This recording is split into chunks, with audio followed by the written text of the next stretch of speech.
In peace and silence you grow.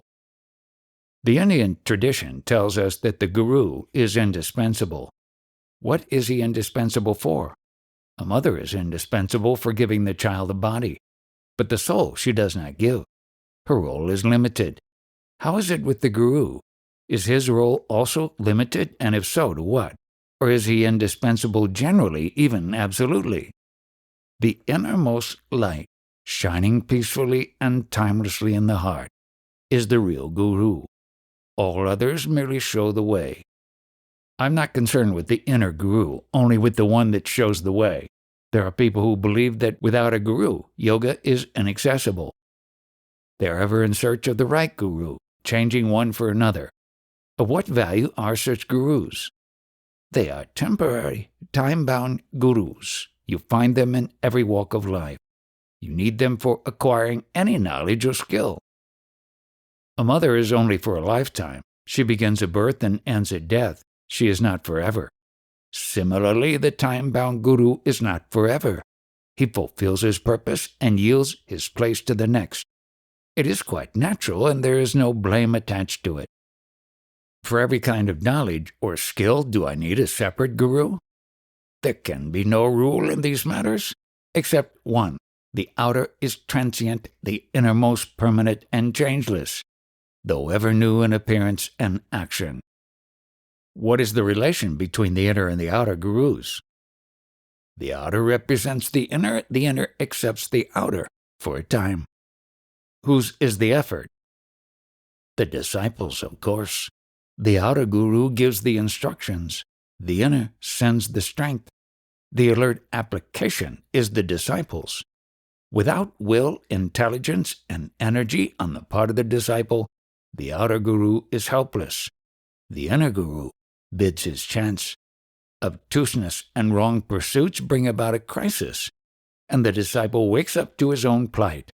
Wise is he who does not wait for a shock, which can be quite rude. Is it a threat? Not a threat, a warning. The inner guru is not committed to nonviolence. He can be quite violent at times, to the point of destroying the obtuse or perverted personality. Suffering and death, as life and happiness, are his tools of work. It is only in duality that nonviolence becomes the unifying law. Has one to be afraid of his own self? Not afraid, for the self means well, but it must be taken seriously. It calls for attention and obedience. When it is not listened to, it turns from persuasion to compulsion, for while it can wait, it shall not be denied. The difficulty lies not with the guru, inner or outer. The guru is always available. It is the ripe disciple that is lacking. When a person is not ready, what can be done? Ready or willing? Both, it comes to the same. In India, we call it adhikari. It means both capable and entitled. Can the outer guru grant initiation, diksha? He can give all kinds of initiations, but the initiation into reality must come from within. Who gives the ultimate initiation? It is self-given. I feel we are running in circles. After all, I know one self, only the present, empirical self. The inner or higher self is but an idea conceived to explain and encourage. We talk of it as having independent existence. It hasn't. The outer self and the inner, both, are imagined. The obsession of being an I needs another obsession with a super I to get cured, as one needs another thorn to remove a thorn, or another poison to neutralize a poison. All assertion calls for a denial, for this is the first step only. The next is to go beyond both. I do understand that the outer guru is needed to call my attention to myself and to the urgent need of doing something about myself. I also understand how helpless he is when it comes to any deep change in me. But here you bring in the sadguru, the inner guru, beginningless, changeless, the root of being, the standing promise, the certain goal. Is he a concept or a reality? He is the only reality. All else is shadow, cast by the body-mind, deha-buddhi, on the face of time. Of course, even a shadow is related to reality. but by itself it is not real. I am the only reality I know. The sadguru is there as long as I think of him. What do I gain by shifting reality to him? Your loss is your gain. When the shadow is seen to be a shadow only, you stop following it. You turn round and discover the sun which was there all the time, behind your back. Does the inner guru also teach? He grants the conviction that you are the eternal, changeless reality. Consciousness love within and beyond all appearances. A conviction is not enough. There must be certainty. Quite right, but in this case certainty takes the shape of courage. Fear ceases absolutely. This state of fearlessness is so unmistakably new, yet felt deeply as one's own that it cannot be denied. It is like loving one's own child. Who can doubt it? We hear of progress in our spiritual endeavors. What kind of progress do you have in mind? When you go beyond progress, you will know what is progress. What makes us progress? Silence is the main factor. In peace and silence, you grow. The mind is so absolutely restless. For quieting it, what is the way? Trust the teacher. Take my own case. My guru ordered me to attend to the sense I am and to give attention to nothing else. I just obeyed. I did not follow any particular course of breathing or meditation or study of scriptures. Whatever happened, I would turn away my attention from it and remain with the sense I am. It may look too simple, even crude. My only reason for doing it was that my guru told me so. Obedience is a powerful solvent of all desires and fears. Just turn away from all that occupies the mind. Do whatever work you have to complete, but avoid new obligations. Keep empty. Keep available. Resist not what comes uninvited. In the end, you reach a state of non-grasping, of joyful non-attachment, of inner ease and freedom, indescribable, yet wonderfully real. When a truth seeker earnestly practices his yogas, does his inner guru guide and help him, or does he leave him to his own resources, just waiting for the outcome? All happens by itself. Neither the seeker nor the guru do anything. Things happen as they happen. Blame or praise are apportioned later, after the sense of doership appearing. How strange! Surely the doer comes before the deed. It is the other way round. The deed is a fact, the doer a mere concept. Your very language shows that while the deed is certain, the doer is dubious. Shifting responsibility is a game peculiarly human. Considering the endless list of factors required for anything to happen, one can only admit that everything is responsible for everything, however remote. Doership is a myth born from the illusion of me and the mind. How powerful the illusion? No doubt, because based on reality. What is real in it? Find out by discerning and rejecting all that is unreal. I have not understood well the role of the inner self in spiritual endeavor. Who makes the effort? Is it the outer self or the inner? You have invented words like effort, inner, outer, self, etc., and seek to impose them on reality. Things just happen to be as they are, but we want to build them into a pattern laid down by the structure of our language. So strong is this habit that we tend to deny reality to what cannot be verbalized. We just refuse to see the words are mere symbols, related by convention and habit to repeated experiences. What is the value of spiritual books? They help in dispelling ignorance. They are useful in the beginning but become a hindrance in the end. One must know when to discard them. What is the link between Atma and Sattva, between the self and the universal harmony? As between the sun and its rays, harmony and beauty, understanding and affection are all expressions of reality. It is reality in action, the impact of the spirit on matter. Tamas obscures, Rajas distorts, Sattva harmonizes. With the maturing of the Sattva, all desires and fears come to an end.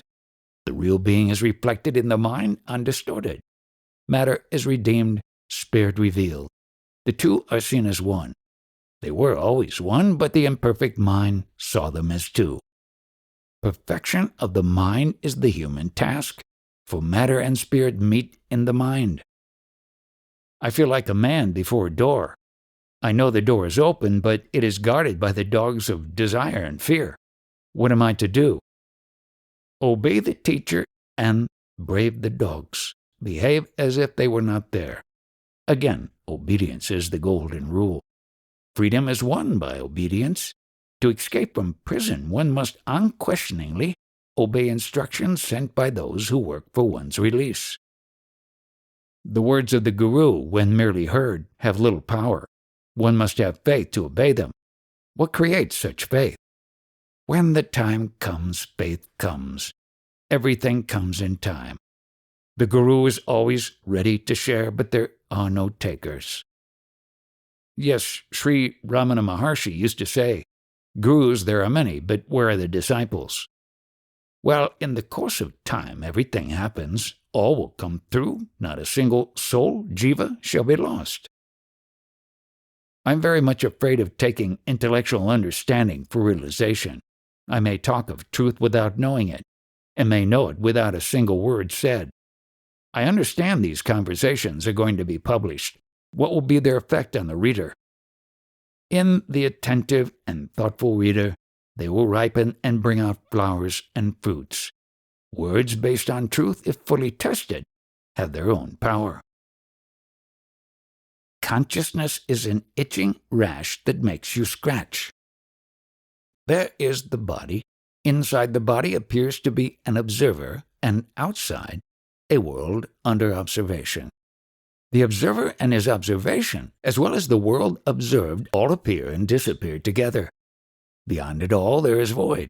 This void is one for all. What you say appears simple, but not everyone would say it. It is you and you alone who talks of the three and the void beyond. I see the world only, which includes all. Even the I am? Even the I am. The I am is there because the world is there. And the world is there because the I am is there. Yes, it goes both ways. I cannot separate the two nor go beyond. I cannot say something is unless I experience it, as I cannot say something is not because I do not experience it. What is it that you experience that makes you speak with such assurance? I know myself as I am, timeless, spaceless, causeless. You happen not to know, being engrossed as you are in other things. Why am I so engrossed? Because you are interested. What makes me interested? Fear of pain, desire for pleasure. Pleasant is the ending of pain, and painful the end of pleasure. They just rotate in endless succession. Investigate the vicious circle till you find yourself beyond it. Don't I need your grace to take me beyond? The grace of your inner reality is timelessly with you. Your very asking for grace is a sign of it. Do not worry about my grace, but do what you are told. The doing is the proof of earnestness, not the expecting of grace. What am I to be earnest about? Assiduously investigate everything that crosses your field of attention. With practice, the field will broaden and investigation deepen, until they become spontaneous and limitless. Are you not making realization the result of practice? Practice operates within the limitations of physical existence. How can it give birth to the unlimited? Of course, there can be no causal connection between practice and wisdom, but the obstacles to wisdom are deeply affected by practice. What are the obstacles? Wrong ideas and desires, leading to wrong actions, causing dissipation and weakness of mind and body. The discovery and abandonment of the false remove what prevents the real entering the mind. I can distinguish two states of mind. I am and the world is. They arise and subside together. People say I am because the world is. You seem to say the world is because I am. Which is true? Neither. The two are one and the same state, in space and time. Beyond there is the timeless. What is the connection between time and the timeless? The timeless knows the time. The time does not know the timeless. All consciousness is in time, and to it the timeless appears unconscious, yet it is what makes consciousness possible. Light shines in darkness. In light, darkness is not visible. Or you can put it the other way. In the endless ocean of light, clouds of consciousness appear, dark and limited, perceivable by contrast. These are mere attempts to express in words something very simple, yet altogether inexpressible. Words should serve as a bridge to cross over. Word refers to a state of mind, not to reality. The river, the two banks, the bridge across, these are all in the mind. Words alone cannot take you beyond the mind. There must be the immense longing for truth or absolute faith in the Guru. Believe me, there is no goal nor way to reach it. You are the way and the goal. There's nothing else to reach except yourself. All you need is to understand, and understanding is the flowering of the mind. The tree is perennial, but the flowering and the fruit-bearing come in season. The seasons change, but not the tree. You are the tree. You have grown numberless branches and leaves in the past, and you may grow them also in the future. Yet you remain.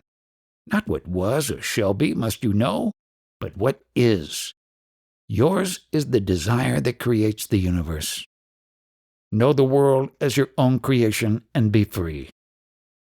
You say the world is the child of love, when I know the horrors the world is full of, the wars, the concentration camps, the inhuman exploitations. How can I own it as my own creation? However limited I am, I could not have created so cruel a world. Find to whom this cruel world appears, and you will know why it appears so cruel. Your questions are perfectly legitimate, but just cannot be answered unless you know whose is the world. To find out the meaning of a thing, you must ask its maker. I'm telling you, you are the maker of the world in which you live. You alone can change it or unmake it. How can you say, I have made the world? I hardly know it. There is nothing in the world that you cannot know when you know yourself. Thinking yourself to be the body, you know the world as a collection of material things. When you know yourself as a center of consciousness, the world appears as the ocean of the mind. When you know yourself as you are in reality, you know the world as yourself. It all sounds very beautiful, but does not answer my question. Why is there so much suffering in the world? If you stand aloof as an observer only, you will not suffer. You will see the world as a show, a most entertaining show indeed. Oh no, this Leela theory I shall not have. The suffering is too acute and all-pervading. What a perversion to be entertained by a spectacle of suffering. What a cruel God are you offering me? The cause of suffering is in the identification of the perceiver with the perceived. Out of it desire is born, and with desire blind action, unmindful of results. Look round and you will see. Suffering is a man-made thing. Were a man to create his own sorrow only, I would agree with you, but in his folly he makes others suffer. A dreamer has his own private nightmare, and none suffers but himself. But what kind of a dream is it that plays havoc in the lives of others? Descriptions are many and contradictory. Reality is simple. All is one. Harmony is the eternal law. None compels to suffer. It is only when you try to describe and explain that the words fail you. I remember Gandhiji telling me once that the self is not bound by the law of nonviolence, ahimsa. The self has the freedom to impose suffering on its expressions in order to set them right. On the level of duality, it may be so, but in reality there is only the source, dark in itself, making everything shine. Unperceived, it causes perception. Unfelt, it causes feeling. Unthinkable, it causes thought. Non-being, it gives birth to being. It is the immovable background of motion. Once you are there, you are at home everywhere. If I am that, then what causes me to be born? The memory of the past unfulfilled desires traps energy, which manifests itself as a person. When its charge gets exhausted, the person dies. Unfulfilled desires are carried over into the next birth. Self-identification with the body creates ever fresh desires, and there is no end to them, unless this mechanism of bondage is clearly seen. It is clarity that is liberating, for you cannot abandon desire unless its causes and effects are clearly seen. I do not say that the same person is reborn. It dies and dies for good, but its memories remain and their desires and fears. They supply the energy for a new person. The real takes no part in it, but makes it possible by giving it the light. My difficulty is this. As I can see, every experience is its own reality. It is there experienced. The moment I question it and ask to whom it happens, who is the observer, and so on, the experience is over, and all I can investigate is only the memory of it. I just cannot investigate the living moment, the now. My awareness is of the past, not of the present. When I am aware, I do not really live in the now, but only in the past. Can there really be an awareness of the present? What you are describing is not awareness at all, but only thinking about the experience. True awareness, samvid, is a state of pure witnessing, without the least attempt to do anything about the event witnessed. Your thoughts and feelings, words and action may also be a part of the event.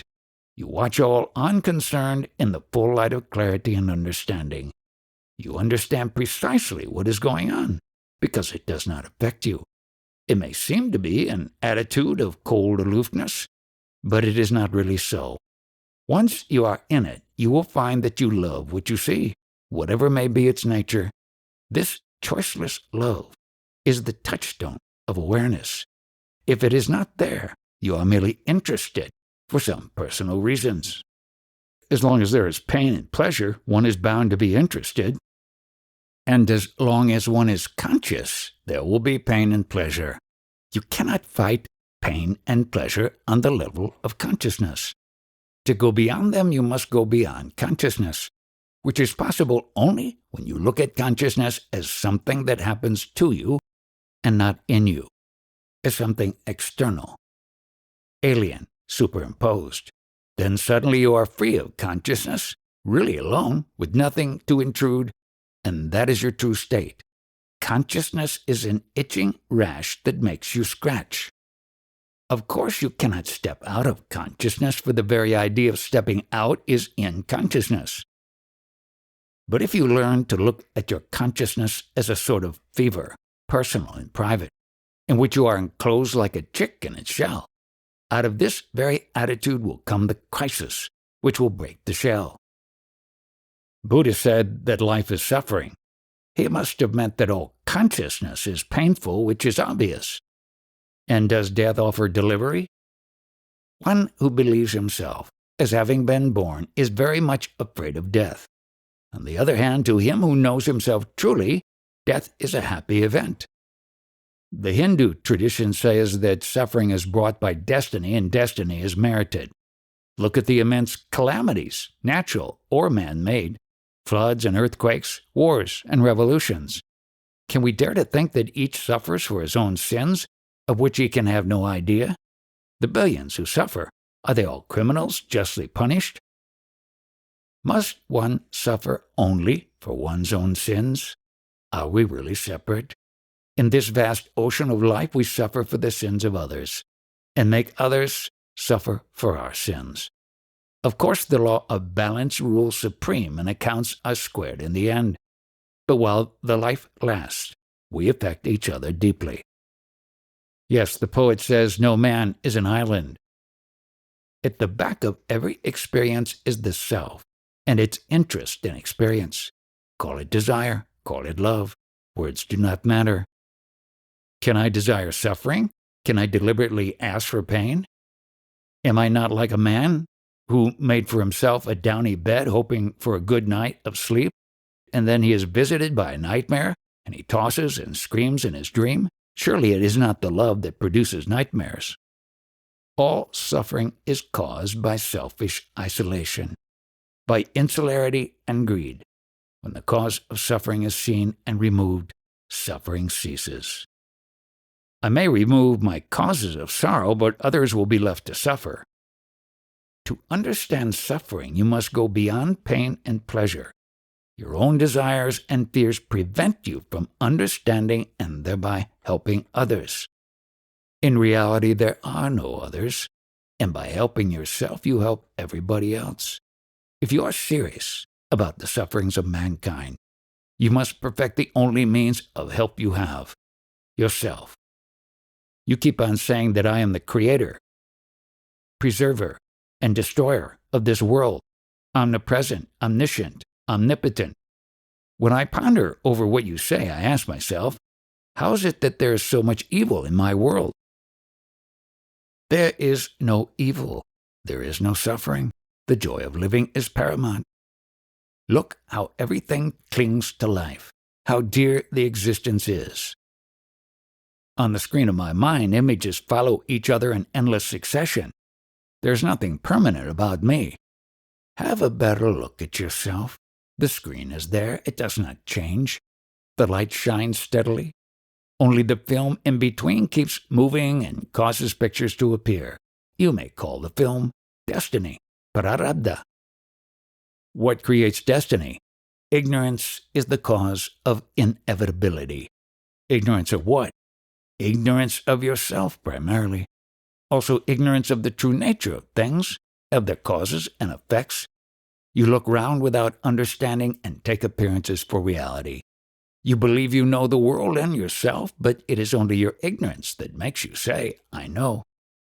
Begin with the admission that you do not know and start from there. There is nothing that can help the world more than your putting an end to ignorance. Then you need not do anything in particular to help the world. Your very being is a help, action or no action. How can ignorance be known? To know ignorance presupposes knowledge. Quite right. The very admission I am ignorant is the dawn of knowledge. An ignorant man is ignorant of his ignorance. You can say that ignorance does not exist. For the moment it is seen, it is no more. Therefore, you may call it unconsciousness or blindness. All you see around and within you is what you do not know and do not understand, without even knowing that you do not know and do not understand. To know that you do not know and do not understand is true knowledge, the knowledge of a humble heart. Yes, Christ said, blessed are the poor in spirit. Put it as you like, the fact is that knowledge is of ignorance only. You know that you do not know. Will ignorance ever end? What is wrong with not knowing? You need not know all. Enough to know what you need to know. The rest can look after itself without your knowing how it does. What is important is that your unconscious does not work against the conscious, that there is integration on all levels. To know is not so very important. What you say is correct psychologically, but when it comes to knowing others, knowing the world, my knowing that I do not know does not help much. Once you are inwardly integrated, outer knowledge comes to you spontaneously. At every moment of your life, you know what you need to know. In the ocean of the universal mind, all knowledge is contained. It is yours on demand. Most of it you may never need to know, but it is yours all the same. As with knowledge, so it is with power. Whatever you feel needs to be done happens unfailingly. No doubt God attends to this business of managing the universe, but he is glad to have some help. When the helper is selfless and intelligent, all the powers of the universe are for him to command. Even the blind powers of nature? There are no blind powers. Consciousness is power. Be aware of what needs to be done, and it will be done. Only keep alert and quiet. Once you reach your destination and know your real nature, your existence becomes a blessing to all. You may not know, nor will the world know, yet the help radiates. There are people in the world who do more good than all statesmen and philanthropists put together. They radiate light and peace with no intention or knowledge. When others tell them about the miracles they worked, they also are wonderstruck. Yet taking nothing as their own, they are neither proud nor do they crave for reputation. They are just unable to desire anything for themselves. Not even the joy of helping others, knowing that God is good, they are at peace.